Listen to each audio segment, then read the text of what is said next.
নমস্কার বন্ধুরা, Krishna hydro garden এবং অ্যাকোয়াকালচার ইউটিউব চ্যানেলে আপনাদের স্বাগত। আজ আপনাদের দেখাবো কিভাবে আমরা ডিপ ওয়াটার কালচারে এয়ারেশন দিতে পারি এয়ার পাম্প ছাড়া।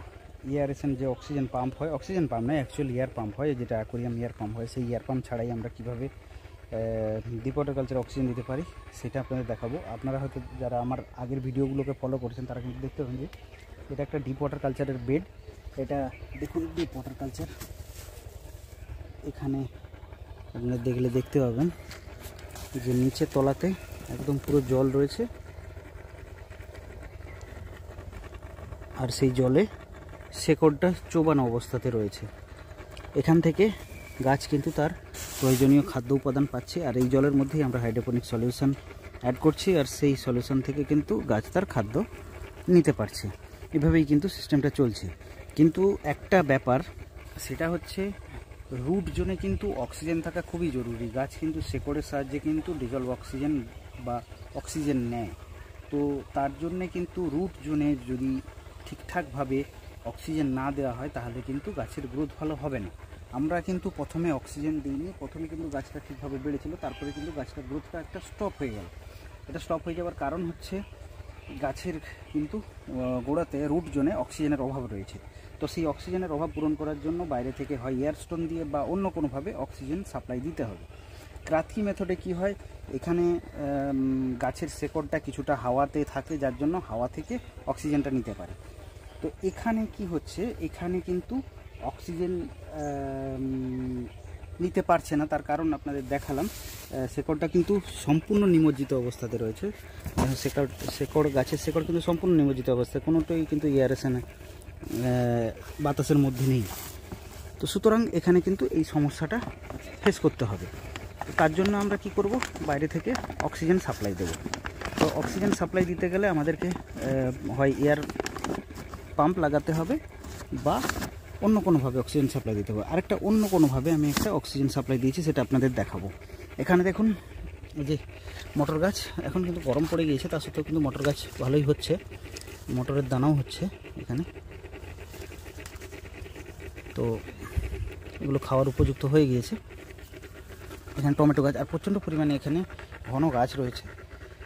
তো জায়গার খুব অভাব, সেই জন্য আমরা বেশি এখানে সরাতে পারছি না, এগুলোকে শিফট করতে পারছি না।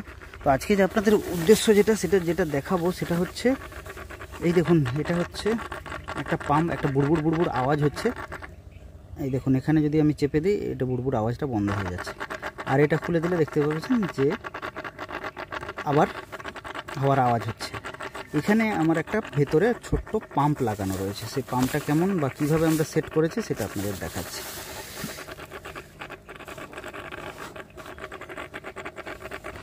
এইখানে দেখুন এটা একটা ছোট্ট কুলার পাম্প, দেখতে পাচ্ছেন একটা কুলার পাম্প। এই কুলার পাম্পটা আমরা একটা ইটের সাথে বেঁধে দিয়েছি। আমি চেষ্টা করছি এটা একটু বাইরে নিয়ে এসে দেখানো, তাহলে বুঝতে সুবিধা হবে। এরকম বেঁধে দিয়েছি, আর এর সাকশন যেখানটা হচ্ছে সেখানে একটা পাইপ, এয়ারেশনের একটা পাইপ গুঁজে দিয়েছি, সেই পাইপটা হাওয়াতে রয়েছে। এবার আমি যখন এটা চোবাবো তখন দেখুন এইখানে, এই দেখুন এইখানে হাওয়ার জলের সাথে সাথে কিন্তু হাওয়ার মিক্সিং হয়ে, বাতাস মিক্সিং হয়ে কিন্তু জলটা যাচ্ছে। তো এক্ষেত্রে কি হয়, এয়ার এবং সাথে হচ্ছে অক্সিজেন, এটা দুটোই মিক্সিং হয়ে কিন্তু এখানে যাচ্ছে। তাতে কি হচ্ছে, এইদিকে দেখুন অনেক অসংখ্য এরকম বুদবুদ বুদবুদ হচ্ছে। তো যার ফলে এখানে কিন্তু অক্সিজেনের অভাব আর হবে না। এখানে কিন্তু এই যে বাতাসের মধ্যে যে অক্সিজেন থাকে, সেই অক্সিজেনটা এই যেহেতু জলের সঙ্গে মিক্সিং হচ্ছে, সেহেতু জলের মধ্যে কিন্তু ওই অক্সিজেনটা ডিজলভ হচ্ছে। এভাবে কিন্তু অক্সিজেনের পরিমাণ এভাবে বাড়তে থাকবে। তো আমরা এই দিকে একটা মুভিং করে একটা দিয়ে দিয়েছি, এই জলটা এইভাবে ঘুরছে, আর ওই কোণাতে একটা দেওয়া রয়েছে এই দিকে মুখ করে, যেটা হচ্ছে এইভাবে একটা জল সার্কুলেট হবে। এই পাম্পটা এদিকে জলটা ঠেলছে, ওই পাম্পটা এদিক থেকে এদিকে ঠেলছে, এইভাবে একটা সার্কুলেশন হচ্ছে। তাহলে প্রত্যেকটা গাছের গোড়াতে কিন্তু সমপরিমাণ অক্সিজেনটা একটা ভাগ হয়ে পৌঁছাবে। তো এটাই হচ্ছে পদ্ধতি। এই যে পাইপটা, সাকশনের মধ্যে যে পাইপটা রয়েছিল সেই পাইপটা এদিকে বেরিয়ে রয়েছে।